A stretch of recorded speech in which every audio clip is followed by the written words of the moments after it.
Hi, good evening to all my viewers. This is Shivani Kapoor and आप देख रहे हैं Cricket Maiden. So in this video we are going to talk about the racism existing in cricket. तो भाई racism क्या होता है वो मैं आपको बताऊंगी. क्रिकेट में कहाँ कहाँ कैसे एग्जिस्ट करता है. एक बहुत बड़ा केस हुआ था, बड़ा कंट्रोवर्शियल केस था रेसिज्म पे, उसकी भी डिटेल्स मैं आपको बताऊंगी. लेकिन उससे पहले आपको वीडियो को लाइक करना है, चैनल को सब्सक्राइब करना है एंड अगर आपके कोई क्वेश्चंस हैं या कमेंट्स हैं आफ्टर द वीडियो तो आप लिख सकते हैं.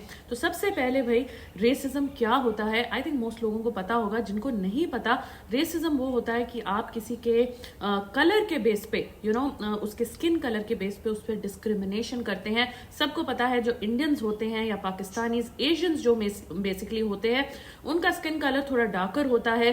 अमेरिकन हैं, इंग्लैंड वाले हैं, इनका स्किन कलर थोड़ा लाइट होता है. इनको कॉकेशियंस कहते हैं. तो हम जो होते हैं हम ब्राउन्स की कैटेगरी में आते हैं एंड जो ये होते हैं व्हाइट्स की कैटेगरी में आते हैं. एंड देन एक कैटेगरी होती है ब्लैक्स, जिनके भी अगेंस्ट काफी रेसिज्म होता है. तो भाई ब्लैक्स को कभी ब्लैक नहीं बोलना है, इंडियंस को कभी या पाकिस्तानीज को कभी ब्राउन नहीं बोलना है. ये सारे जो है रेसिज्म के रूल्स हैं कि आप स्किन कलर के बेस पे किसी पे डिस्क्रिमिनेट नहीं कर सकते. उसको आप अपने से अलग या अपने से नीचा नहीं समझ सकते. लेकिन बहुत लोग ऐसा करते हैं. आप स्पेशली इंग्लैंड में जाइए तो वहां लोग जो है वो काफी ज्यादा रेसिस्ट हैं और रेसिज्म के बेसिस पे बहुत ऐसे कमेंट्स मारते हैं, टॉन्ट्स मारते हैं जो लोगों को मेंटली जो है बहुत परेशान कर देता है. सो क्रिकेट में भी ऐसा एक केस हुआ था एंड ये केस ज्यादा पुराना नहीं है और मैं आपको बताऊंगी आज इस केस की सारी डिटेल्स. तो भाई एक हमारे क्रिकेटर थे जो इंग्लैंड से खेलते थे, वैसे वो पाकिस्तानी ओरिजिन से थे. उनका नाम था असीम रफीक. तो रफीक साहब जो थे वो इंग्लैंड के ऑफ स्पिनर थे एंड 2008 से 2014 तक उन्होंने खेला इंग्लैंड के काउंटी के लिए. इंटरनेशनल डेब्यू उन्होंने फिर किया था at the age of 17 and then 2016 to 18 भी उन्होंने यॉर्कशायर क्लब के लिए, इंग्लैंड का जो यॉर्कशायर क्लब है उनके लिए क्रिकेट खेला था. तो भाई ये स्टोरी जो शुरू होती है वो अजीम रफीक के साथ शुरू होती है अगस्त 2017. तो अगस्त 2017 में जो है रफीक साहब जो अपने कोच होते हैं, उनका नाम है रिचर्ड पायरा. तो असिस्टेंट कोच होते हैं वो यॉर्कशायर क्लब के. वो अगस्त 2017 में उनके पास जाते हैं और कहते हैं कि मुझे काफी लोग जो है यहाँ तंग कर रहे हैं एंड कुछ अजीब अजीब सी बातें बोल रहे हैं regarding my background, my race, my colour. तो स्पेसिफिकली वो टिम ब्रेसनन का नाम लेते हैं जो एक इंटरनेशनल प्लेयर है, इंग्लैंड के प्लेयर हैं. टिम ब्रेसनन के अगेंस्ट वो कंप्लेन करते हैं अगस्त 2017 में. लेकिन वो उनकी बात दबा दी जाती है. असिस्टेंट कोच उनको बोलते हैं कि नहीं भाई आप आगे कोई एक्शन मत लीजिए, आप चुप रहिए और ये बात को आगे मत लेके जाइए. सो एनीवे देन 2018 में, अगस्त 2018 डायरेक्ट एक साल बाद जो है रफीक जो है वो जो यॉर्कशायर के क्लब में जो उनका बोर्ड होता है यॉर्कशायर का, जैसे हमारे यहाँ स्टेट बोर्ड्स होते हैं हरियाणा के या पंजाब के या डिफरेंट स्टेट्स के होते हैं, वहां उनका यॉर्कशायर का स्टेट बोर्ड जो बोर्ड है उनको कंप्लेन वो करते हैं एक साल बाद कि काफी जो लोग हैं उनको अजीब अजीब से कमेंट्स बोल रहे हैं, ऐसे ऐसे वर्ड्स बोल रहे हैं जो मैं इस वीडियो पे नहीं बोल सकती हूँ.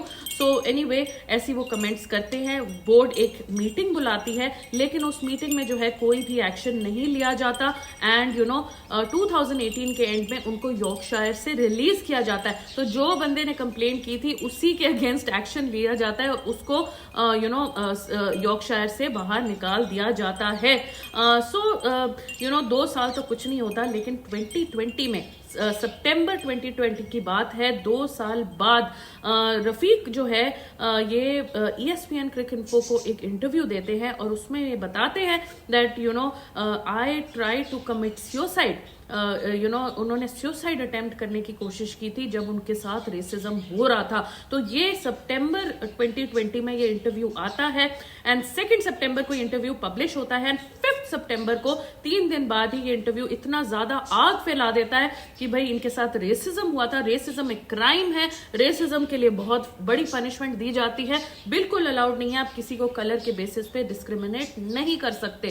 तो भाई हैरेसमेंट, बुलिंग, रेसिज्म ये सारी चीजें आती हैं एंड ये कंप्लेन उन्होंने करी इसका इंटरव्यू 2 सितंबर को पब्लिश किया एंड 5 सितंबर को उस टाइम के जो यॉर्कशायर के प्रेसिडेंट होते हैं वो कहते हैं कि भाई मैं इस चीज पे इंक्वायरी करूंगा। वो एक लॉ फर्म जो है स्क्वायर पैटर्न बॉक्स वो हायर करते हैं 5 सितंबर को, जो इस चीज में इन्वेस्टिगेशन करेगा।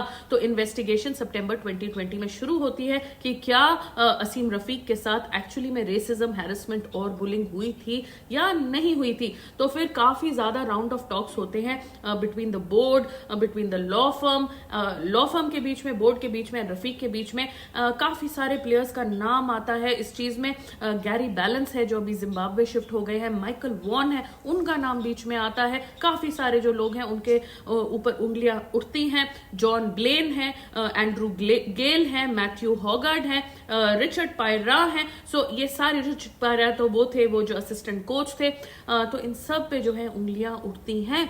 माइकल वॉन पे क्या उंगली उठती है कि उन्होंने ऐसे बोला था कि too many of you spinners को देख के, जो इंग्लैंड की तरफ से स्पिनर्स खेलते हैं मोस्टली जो है वो पाकिस्तानी या इंडियन ओरिजिन के होते हैं या मुस्लिम या हिंदू ओरिजिन के होते हैं। सो उनके ऊपर माइकल वॉन ने ऐसी चीज बोली थी अपेरेंटली कि भाई आप जैसे कुछ ज्यादा ही लोग इस क्लब में आ रहे हैं, मतलब उनको कास्ट, उनके कलर और उनके रिलीजन के बेस पे डिस्क्रिमिनेट किया गया था। माइकल वॉन ने ये काफी चीजें डिनाई की हैं। एनीवे माइकल वॉन का भी इस चीज में काफी ज्यादा नाम था। एनीवे 3 महीने बाद जो है वो रिपोर्ट सबमिट होती है इन्वेस्टिगेशन की दिसंबर में, एंड उसमें जो है रिपोर्ट जो पब्लिक को या रफीक को किसी को पब्लिक नहीं होती है। उसमें जो है 43 एलिगेशंस लगती है, 43 ऐसे इंसिडेंसेस रिलेट किए जाते हैं कि जिसमें रेसिज्म हुई थी, लेकिन 7 जो है, सिर्फ 7 वो हैं प्रूव हो सकते हैं। तो भाई काफी राउंड ऑफ डिस्कशन 6 महीने तक चलती रहती है, जुलाई 2021 से रफीक को कोई पैसे ऑफर कर रहा है, कोई उसे समझा रहा है, कोई उसे कंप्लेन वापस लेने की बहुत दबाव डाला जा रहा है। इनफैक्ट उनके घर पे, उनके फैमिली पे काफी ज्यादा थ्रेट्स भी होते हैं कि आप ये चीज बंद करिए, लेकिन रफीक पीछे नहीं हटते। और जो सारे इनके बीच में राउंड ऑफ टॉक्स होती हैं 6 महीने के अंदर 2021 जुलाई तक, वो सारी जो है 20 जुलाई में फेल हो जाती हैं। तो फेल में उसके बाद जो है पार्लियामेंट में इस चीज की डिस्कशन होती है, जिसमें जो मीडिया को हेड करते हैं जो वो पार्लियामेंट पे उठाते हैं ये मुद्दा और कहते हैं कि रिपोर्ट की कॉपी हमें चाहिए। तो भाई रिपोर्ट की कॉपी फिर दी जाती है, रफीक को दी जाती है, बाकी को दी जाती है, लेकिन काफी उसमें रिडक्शन होती है। रिडक्शन मतलब काफी कुछ को कवर कर दिया जाता है पेन से कि पढ़ा ना जाए कि उस रिपोर्ट में क्या लिखा है। तो हेविली रिडक्टेड रिपोर्ट रफीक को दी जाती है। देन अक्टूबर 2021 और नवंबर में काफी एक्शन होता है 3 महीने बाद, जब क्योंकि सबको पता चल जाता है कि क्या चल रहा है। तो Gary Ballance one of the accused थे इसमें, तो वो मान जाते हैं कि उन्होंने ऐसी बातें की थी, लेकिन वो ये भी कहते हैं कि दूसरी तरफ से भी बहुत बातें मुझे सुनने को मिली थी, वो बातें मैं नहीं बता सकता, लेकिन मैंने ऐसी बातें की थी। तो गैरी बैलेंस जो है इन सारे अक्यूज्ड लोगों में से वो बात को मान जाते हैं कि हाँ ऐसी बातें होती है और ऐसी बातें गई थी।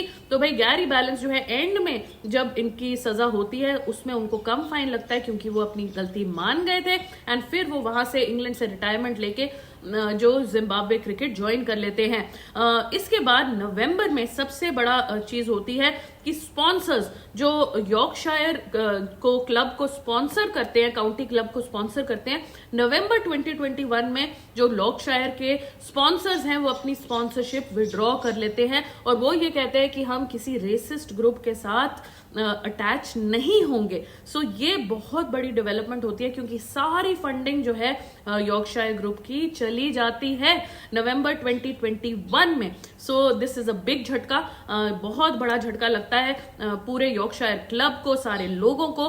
फिर जो उनके सीईओ होते हैं एंड उनके जो सारा कोचिंग स्टाफ होता है, सारा मैनेजमेंट का स्टाफ होता है, वो सारे लोग जो है रिजाइन कर देते हैं। तो नवंबर 2021 में बहुत बड़ा एक्शन लिया जाता है regarding this, where the sponsors withdraw the पूरा बोर्ड सारा कुछ जो है रिजाइन हो जाता है एंड यॉर्कशायर को इंटरनेशनल मैचेस होस्ट करने की भी परमिशन उनकी कैंसिल कर दी जाती है। तो इंग्लैंड का जो वेल्स का बोर्ड है वो यॉर्कशायर का इंटरनेशनल स्टेटस विड्रॉ कर देता है एंड बहुत ज्यादा यॉर्कशायर क्लब जो है काफी ज्यादा जो है मुश्किल में फंस जाता है। तो फिर से जो है न्यू मैनेजमेंट आती है, उसमें एक लॉर्ड पटेल आते हैं जो जो एक एशियन ओरिजिन से होते हैं, इंडियन ओरिजिन से होते हैं।